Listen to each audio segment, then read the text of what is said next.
A vacation turned into a nightmare when my husband announced, "I transferred your savings to my family's account." His brother laughed and said, "Consider it your contribution to us." I pretended to cry, then smiled and said, "Funny, I just transferred something too." Their phones buzzed, and the horror in their eyes said it all. I, 36 female, have been married to Derek, 38 male, for 6 years. I should have seen the signs earlier. His family was always around. Not in a supportive way. More like an invasive species. His parents, his brother Ethan, 40 male, and his brother's wife Sophie, 35 female, were attached to him like barnacles. They were entitled. No, worse than entitled. They thought Derek was the golden child who would take care of them, and by extension, so would I. From the beginning, his family had little emergencies that needed money. Ethan's car broke down. Sophie's medical bills. Their parents' mortgage. Always something. And Derek? He gave. I had a solid job as an accountant. I was careful with money, I planned ahead, and I saved. I thought Derek respected that. Then little things started happening. I'd noticed money missing from our joint account. Not huge amounts, but enough. He always had an excuse. I helped Ethan with rent this month. Mom needed a little extra for groceries. Sophie's car broke down, again. I told him it had to stop. I made it clear, I would not be supporting his family. He agreed. Said he understood. Promised it wouldn't happen again. It happened again. And again. I stopped putting money into our joint account. I made sure all my savings were in my personal account. I didn't tell him how much I had. I thought that was enough. I was so wrong. Derek suggested we take a vacation. Just us, no family. He offered to cover the flights, so I booked the resort in the Maldives. It was beautiful. White sand. Clear water. 5-star everything. The kind of place you go when you want to forget about real life. The first 2 days were paradise. Sunset dinners, boat rides, drinks by the beach. Then, on the third night, we sat down for dinner at a private cabana. The kind with lanterns and candles and soft music. Derek took my hands, smiled, and said, "I transferred your savings to my family's account." Just like that. No shame. No hesitation. Just a smile. My whole body went cold. I couldn't breathe. Then Ethan, the leech that he is, chuckled and said, "Consider it your contribution to us." Sophie smirked. They were all in on it. They were celebrating. Derek squeezed my hands, still grinning, and said, "It was the right thing to do. Babe. Family takes care of each other. Family takes care of each other." But I wasn't family. I was the wallet. I pulled my hands back. My vision blurred. My heart pounded. Everything in me screamed to fight. To scream. To grab the nearest bottle of wine and smash it over his head. But I didn't. I smiled. I let my hands shake. I let my voice break. I let my eyes well up. Then, in the smallest, softest voice, I said, "Funny. I just transferred something too." Ethan frowned first. Then Sophie's phone lit up. Then Derek's. One by one, their smiles disappeared. What the F? Ethan's voice cracked. He grabbed his phone. Derek's hand shot to his pocket. He pulled out his phone, tapped the screen, and froze. Sophie gasped. Then, the real fun began. I had been waiting for this. Derek never actually had access to my personal savings. But they were sloppy. Over the years, I had collected passwords, security answers, little breadcrumbs they left behind. So, while they were busy robbing me, I had been robbing them right back. All of Ethan's accounts? Wiped. The trust fund his parents set up? Transferred. Their joint emergency savings? Gone. Derek's separate account? Drained. I had used Ethan's money to pay off my mortgage. I had made large donations in their names to charities that support victims of financial abuse. And, just to make it fun, I downgraded their flights home to economy because, whoops, their credit cards weren't working anymore. The moment Ethan saw his balance, he snapped. "Where is it?" he roared. Sophie let out a choked sound. It's gone." Derek was still staring at his screen, his whole body stiff. "No," he whispered. No, I took a sip of wine. "You stole from me," I said calmly. "So I stole from you." Ethan slammed his fists on the table so hard the plates rattled. Sophie burst into tears. Derek just stared at me, his mouth opening and closing like a fish. Security was already making their way over because Ethan looked like he was about to flip the damn table. Derek turned to me, pleading now. "You love me," he said desperately. "You wouldn't do this to me." I leaned in. "You never loved me," I whispered. "You loved my money." And then I stood up. I wasn't done yet. I turned away from the table, leaving them in their chaos. My heart was racing, but I kept my head high, walking calmly back to the resort. I knew they would come after me. And they did. I barely made it to my villa before Derek grabbed my wrist. "Where's the money?" he hissed. His face was red. his eyes wild. He had always been the smooth talker, the calm one, but now he looked like a man with everything to lose. I yanked my arm free. Gone, I said simply. You have to fix this, he said through clenched teeth. Ethan, he's losing his mind. He's calling the bank, the police, I laughed. I actually laughed. The police? I crossed my arms. You mean, the ones who would love to hear how you stole from your own wife? The ones who will definitely be interested in Ethan's tax fraud? Those police? Derek swallowed hard. He knew. I stepped closer, keeping my voice low. You thought you could rob me and walk away? You thought I'd just sit there and cry? You've known me for 6 years, Derek. And you still underestimated me. I saw it then, the moment it truly hit him. The fear. He stepped back, running a shaking hand through his hair. You don't understand, he said, his voice cracking. Ethan, he's not just mad. He's dangerous. I tilted my head. Oh! He knows people. Bad people. If we don't fix this, it won't just be a lawsuit, it'll be worse. A lot worse.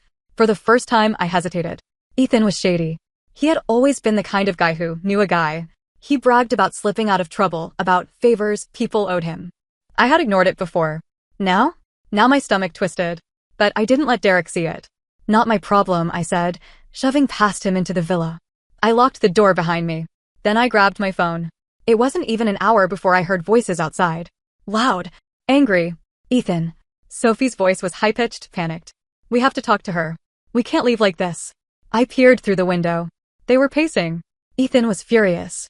His face was twisted, his hands clenched into fists. Then I saw him pull something from his pocket. I couldn't see what it was, but Sophie gasped. That's when I knew. This wasn't just about money anymore. I needed to leave. I grabbed my suitcase, shoved everything inside, and called the front desk. Hi, this is room 214. I need a car to the airport. Now. The receptionist hesitated. Ma'am, your reservation isn't set to check out, I don't care. Get me a car. I'll tip double. Right away, ma'am. I exhaled. Good. I just needed to get to the airport, get on the next flight home, and a knock at the door. Loud. Demanding. Open the door, now. Ethan. I backed away. My phone buzzed. Derek, let them in. We can fix this. Derek, please, baby. We just need to talk. No way. I grabbed my bags and headed to the back door. But as soon as I opened it, there was someone else waiting. A tall man, dressed too casually for a resort. Not a staff member. Not a guest. I took a step back. Who are you? I demanded. He didn't answer. Just stared at me. Then he pulled out a phone and made a call. Yeah, she's here. My blood went ice cold. I slammed the door shut. This wasn't just revenge anymore. This was something else. And I had no idea how deep it went. My breath came fast and sharp. My hands trembled as I locked the door. This wasn't just a bad situation anymore. It was dangerous. Who the hell was that guy? Ethan had always been shady, but hiring someone?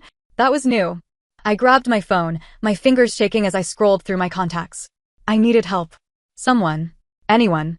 My best friend Rachel. She was a lawyer. I froze. My phone had no signal. I ran to the window and checked the Wi-Fi icon. Nothing. They had cut me off. A knock at the door. Then a voice, low and smooth. You can come out, sweetheart. Let's not make this harder than it has to be. Not Ethan. Not Derek. The guy outside. I backed away from the door. This wasn't just about them being mad. This was something else. Something bigger. I had underestimated how far Ethan was willing to go. I had taken all their personal money, their emergency funds, their trust accounts. But there was one account I hadn't touched. Ethan's offshore account. I knew about it. Found it by accident a year ago when Derek was drunk and left his laptop open. The numbers didn't make sense. The bank name was one I had never heard of. I had done some digging. Ethan wasn't just shady. He was criminally shady. Money laundering. Wire fraud. He wasn't just avoiding taxes, he was working with actual criminals. I had ignored it at the time. I figured it wasn't my problem. Now I realized I had walked straight into something I didn't understand. I needed to get out. But my options were bad. Front door? Ethan and Sophie. Back door? Mystery man. Wi-Fi? Dead. Phone signal? Gone. I took a deep breath. Think. There was only one thing left to do. I unlocked the door. Ethan was mid-argument with Sophie when I stepped out. The second he saw me, his face lit up with rage. Where is the money? He growled, stepping toward me. I held up a hand. You have 5 seconds to listen to me before I start talking. Talking to who? Ethan scoffed. You don't have a signal, sweetheart. I smirked. I recorded everything. That got their attention. Derek stiffened. Sophie visibly paled. You're bluffing, Ethan snapped. I pulled out my phone, opened the voice memos, and pressed play. Derek's voice filled the air. I transferred your savings to my family's account. Then Ethan's, consider it your contribution to us. Ethan's mouth snapped shut. I kept my voice calm, controlled. You will let me walk out of here. You will let me get on that plane. And if you so much as breathe near me again, I send this to the authorities. Silence. Ethan's jaw ticked. His nostrils flared. I saw the moment his mind started calculating. Then Sophie moved. Fast. Too fast.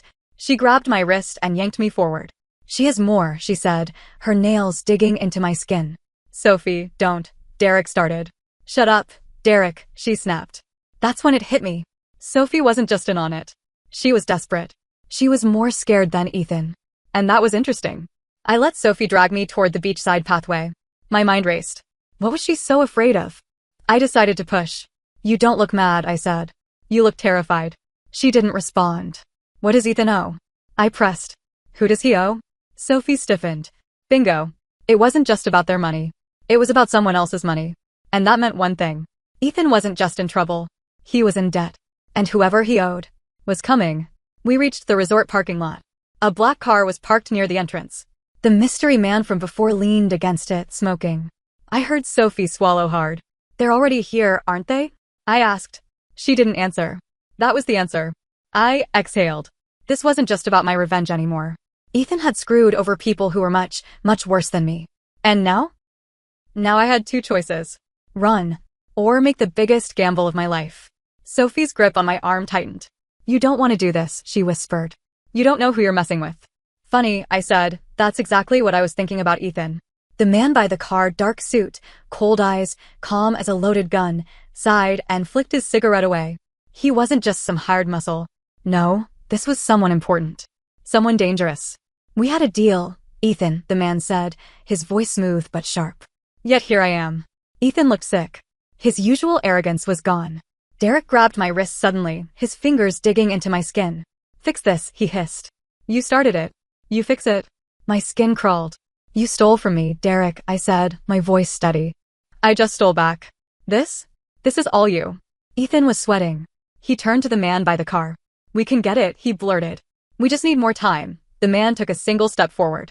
Ethan, shut up. No more time, the man said simply. No more lies. He glanced at me then. An assessment. Calculating. You took their money, didn't you? He asked. I smiled. I did. Ethan flinched.